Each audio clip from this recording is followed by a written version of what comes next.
گۆڕانکاری لە ناو مزگەوتەکان ڕوونادا لەبەر ئەوەی مۆعیظە بوونی هەیە بەڵام حکمەتی لە پێش نییە. خوای گەورە دەفەرمێ بانگهێشت بکەن بالحکمة أولا ثم بالموعظة الحسنة. لەخوا ڕەزا دەکەم مامۆستایانیشمان کە ئوستازی گەورەی من زیاتر ژیری بەکاربێنن پێش ئەوەی بستنە سەر عیلم و معریفەت. سەرسامی کام وتاربێژیت؟ لە وتاربێژی قەدیمە ئێمە چونکە لە جیرێک گەورە بووین عەبدولحەمید کوشت بە ڕەحمەت بێ ئەو زۆر کاریگەری هەبوو لەسەر من بەڕاستی. ئەی مامۆستا سەرسامی چ وتاربێژێکە؟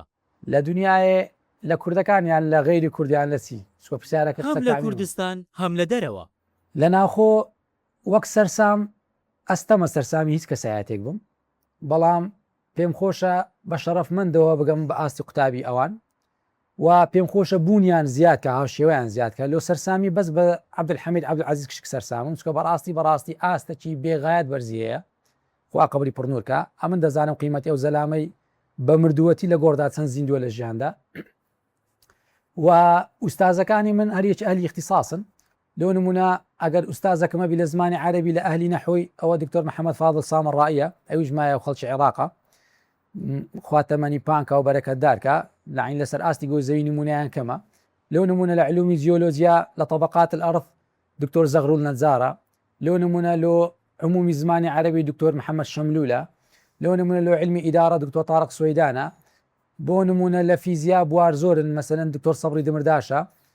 ئیتر هەر عولەمایەک لە هەر بوارەکی ئەمن دائیمەن لووتکەکەی دەگرم کە تۆپیکە قوتبە یعنی دائیمەن ئینسان لە گەورەکانەوە وەک کانیەکەی لەسەر چاوە ئەو بخواتەوە باشە.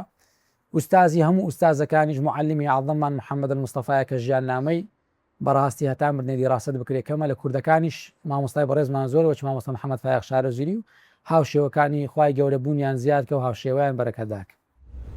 لەم سندوقەی تەنیشتان کۆمەڵێک وێنەی تێدایە ئەگەر بتوانن پێشانی کامێراکەی بدەن و قسەی خۆتان لەسەر هەریەکەیان بڵێن.